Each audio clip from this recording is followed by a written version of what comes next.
Our journey begins in the hills and valley of northern Cross River State. Here, surrounded by forests and streams, the Yala people have lived for generations, trading, farming, celebrating, and remembering. But beneath the peace lies a tale, one that begins before written history, the story of the Afiye Caste System. Long before the British arrived, before maps were drawn, Yala communities were ruled by elders, warriors, and priests. Leadership was earned through strength, wisdom, and bloodline. In those days, wars between clans were frequent. When battles ended, the victors would return not just with glory, but with captives. Men, women, and children taken as the spoils of war. Some were killed, others were kept as slaves. These captives were forced to work in the homes and farms of their masters. They fetched water, carried wood, and obeyed without question. But over time, something darker emerged.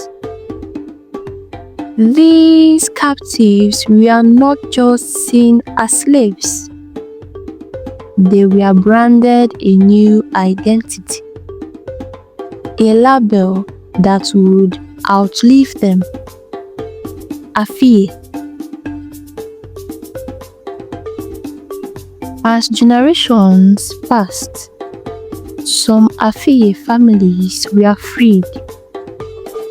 They lived among the freeborn, paid taxes, joined the market, even built homes.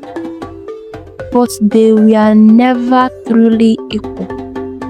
Their name, a reminder of their ancestry, remained a wall between them and full acceptance.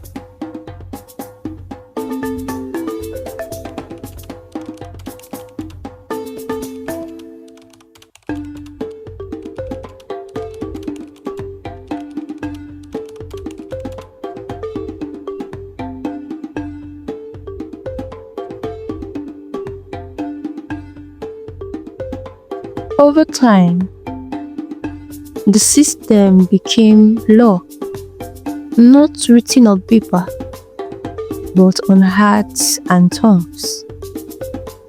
Oral tradition hardened into tribal revelation. Two main classes formed.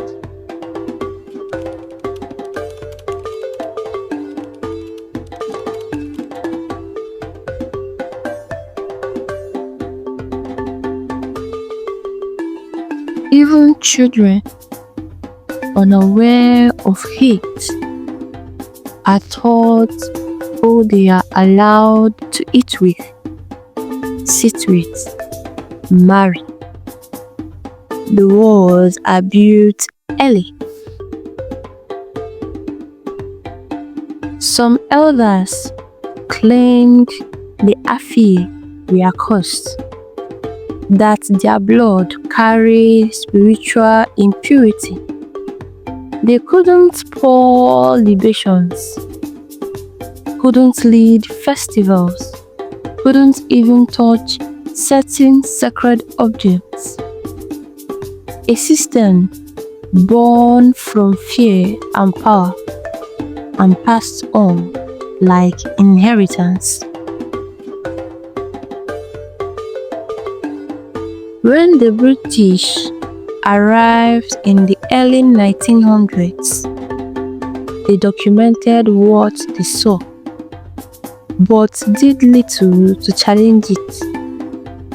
In fact, some colonial policies strengthened the power of the freeborn elite, giving them titles and authorities, reinforcing the system. Then came the missionaries with Bibles in hand and crosses on their necks. They preached love, equality, salvation. But even the church could not erase centuries of tradition overnight. Some pastors refused to baptize Afiyes. Others banned them from church marriage. New faiths, old faith.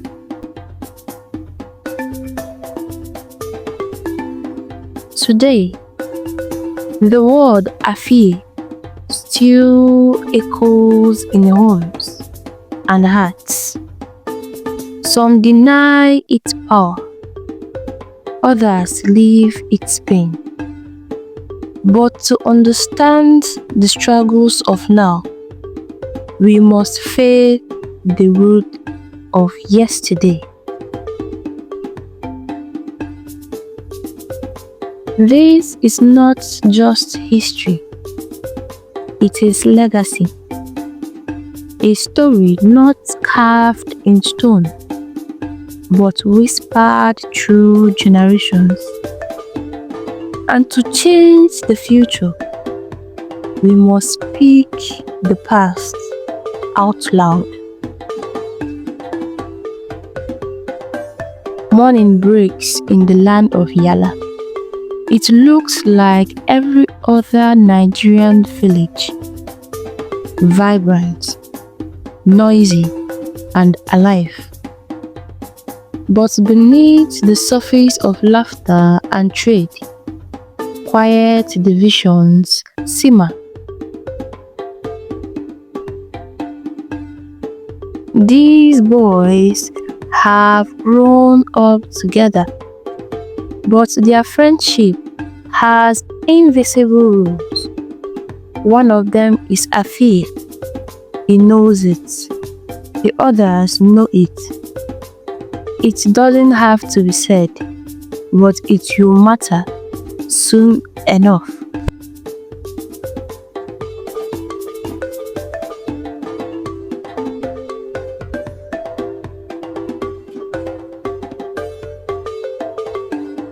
That's how it starts, with small rejections, everyday insults, and reminders.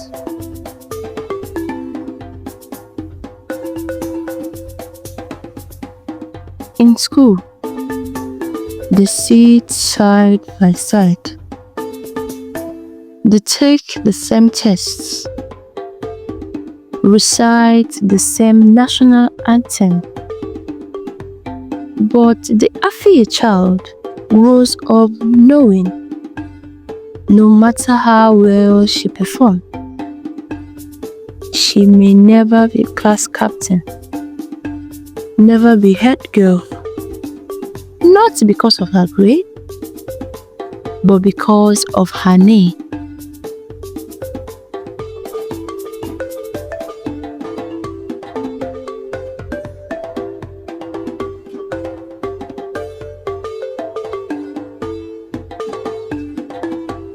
In the marketplace, money talks, but sometimes name talk louder.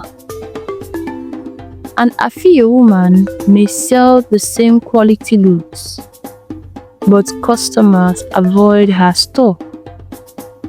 Not because of her products, but because of her bloodline.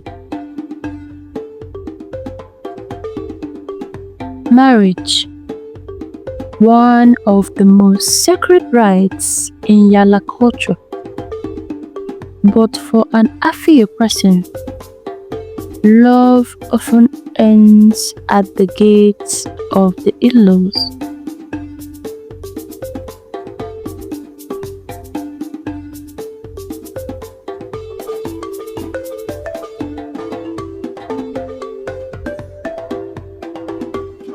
In the eyes of tradition, love is not enough.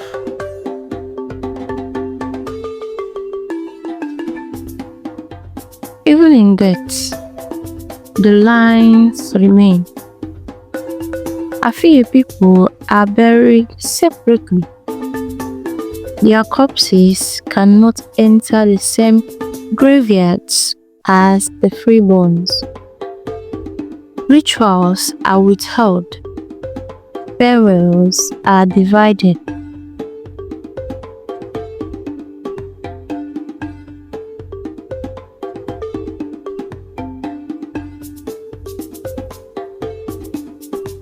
During the vibrant Yala cultural festivals, drums beat and dancers whirl. But some stand at the edge of the crowd, watching, forbidding to participate. Their voices are missing from the songs. Their hands cannot touch the masks.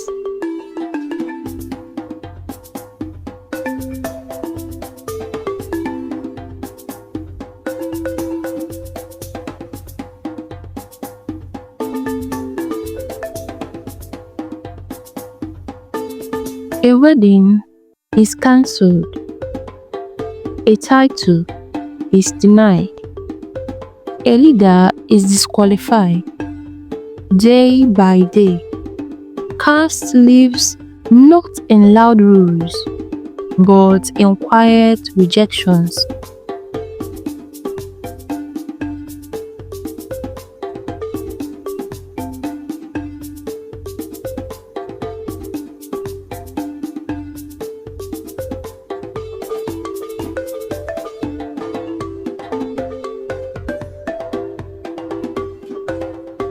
You might graduate top of your class, but when names are checked, yours is flagged.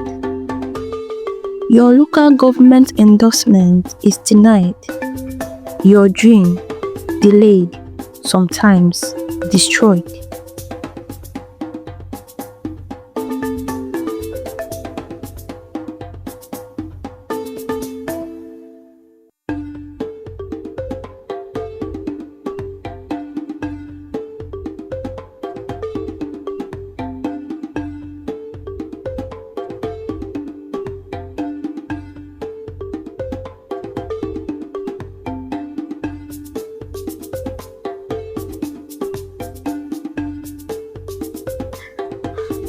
In friendship, it shows. In politics, it rules. In love, it wounds. Caste is not written into law, yet it governs like wine. Yet, they laugh, they survive, they hope. The Afiye endure, not because the world is fair, but because they are stronger than what the world says they are.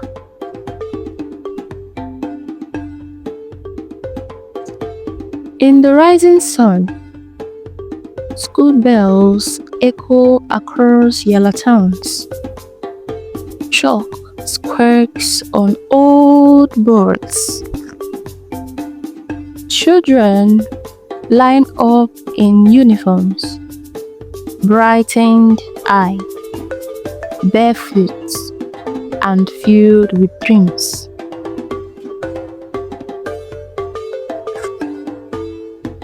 They recite the Nigerian anthem, words soaked in unity. Though tribe and tongue may differ, in brotherhood we stand. But here, in these schools, brotherhood is filtered through the lens of caste. A teacher persists at a name, a surname passed down from generations, one that tells a hidden story.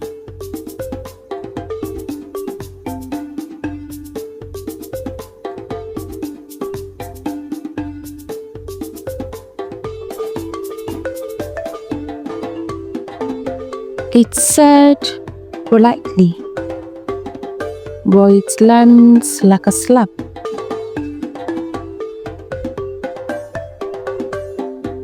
They are often overlooked when leadership roles are assigned, when school elections are held, when scholarships are recommended.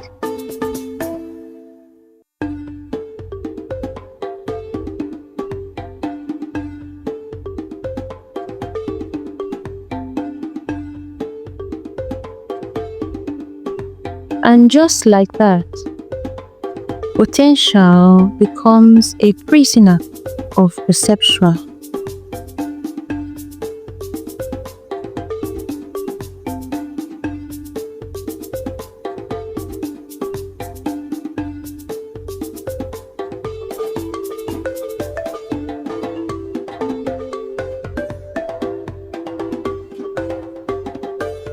In universities, many Afiye youths create new identities.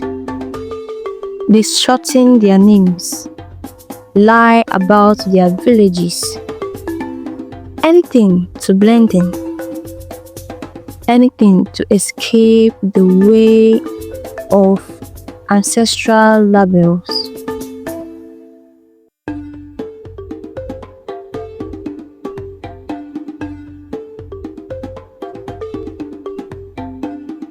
Even online, the stigma follows. During NYSC, during job applications, one click can expose your roots.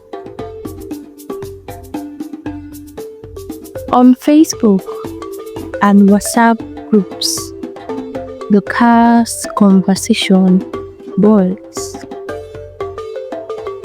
Some say it no longer matters. Others share bitter stories of rejection. Many hide behind fake names, afraid to speak.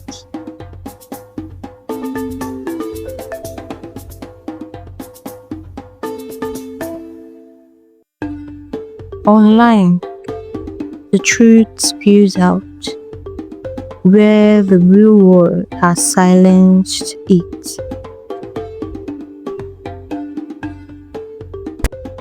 In church, the gospel of equality is preached. But even here, the lines remains. Afiye members are rarely made elders.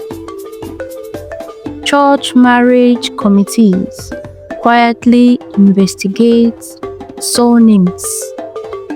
Some churches have separate youth fellowships, divided by bloodline.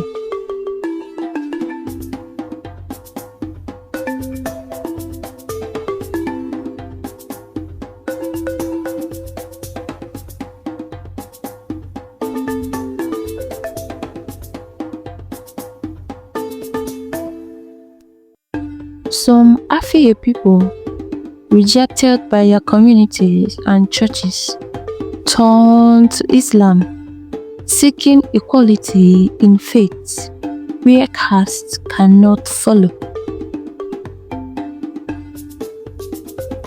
Others pour their pain into poetry, into dance, into painting. Their art becomes rebellion, their voice a weapon. One student wrote a school play. It told the story of an Afiye boy who dreamed of becoming king. The audience clapped. The principal smiled.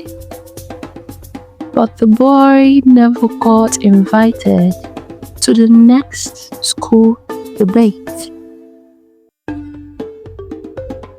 But not all is bleak. In some towns, brave youths organize dialogues.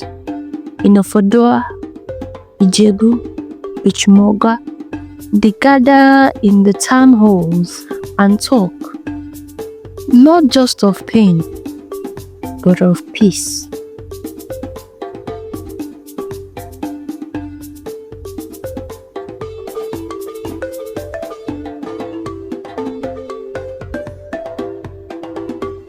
This is where change begins, not from above, but from below, not from elders, but from youths refusing silence.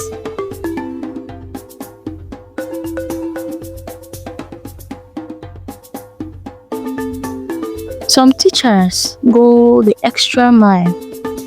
They nominate Afiye students in secret. They use their influence to create opportunity, fight warriors against an ancient injustice. And sometimes, just sometimes, a door opens. A name is accepted. A person is seen, not for where they come from, but for who they are.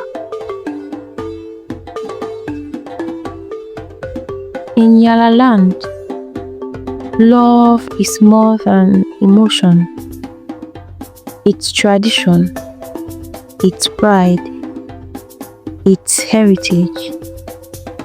Marriage is not just a union between two people, but two different lineages.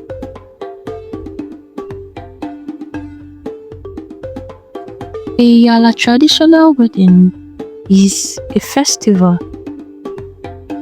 Wine is presented, kola is broken, goats are slaughtered. But behind this beauty, an invisible wall stands strong, the wall of caste. They fell in love. He's freeborn, she's Afiye. For them, love was natural, but outside their little world, it was forbidden.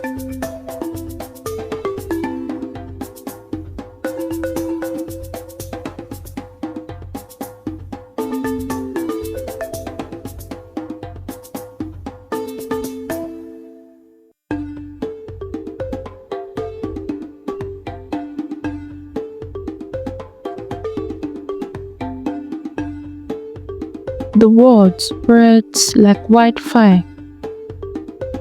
Market whisper, churches murmur, relatives call emergency meetings. The union is labeled abomination.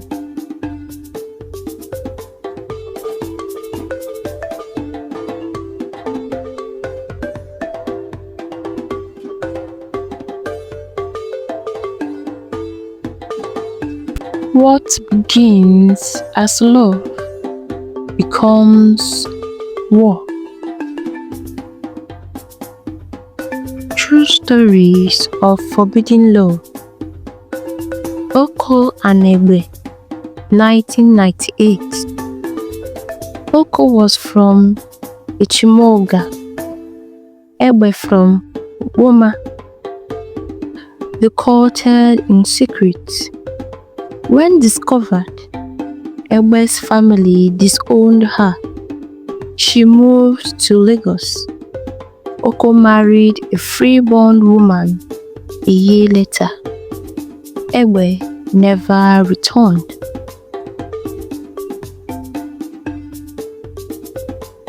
MM, 2010. A brilliant nurse, fell for a local government staff. He loved her. His family loved her until they learned her surname. The engagement was called off. Left Yala forever. Her mother died, heartbroken.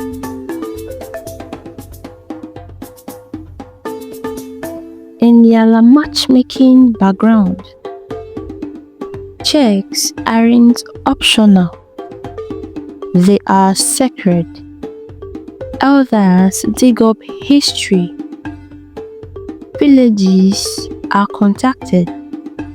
Sometimes, even names are changed to disguise Afiye roots.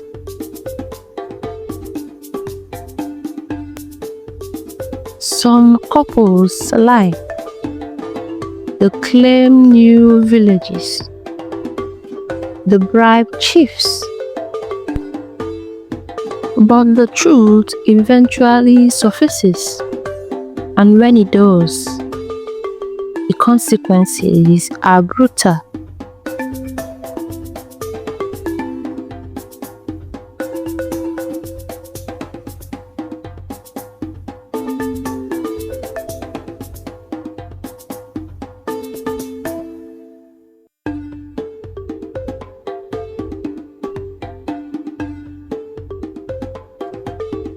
But not all stories end in pain. Some couples fought the odds, waited for years, proved their love with time.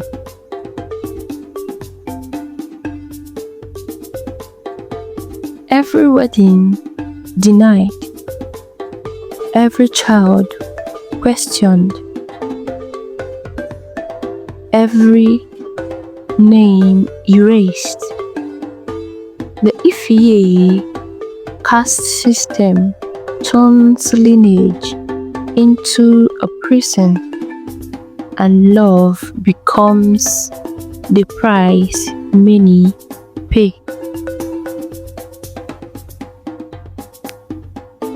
In modern times, some escape through court weddings, secret civil marriages, elopements. But even then, community acceptance remains a battle.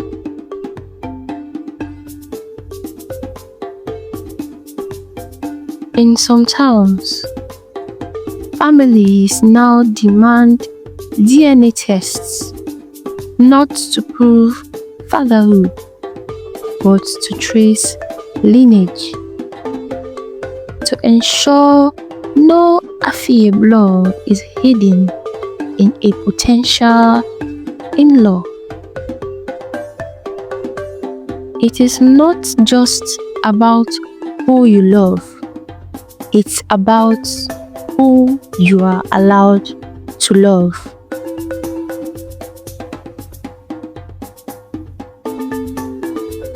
Yet, the tide is shifting. Pastors preach unity. Intercaste couples from WhatsApp support groups Some chiefs publicly denounce the system. Some youths refuse to inherit hate. Love should not fear tradition. Tradition should evolve for love.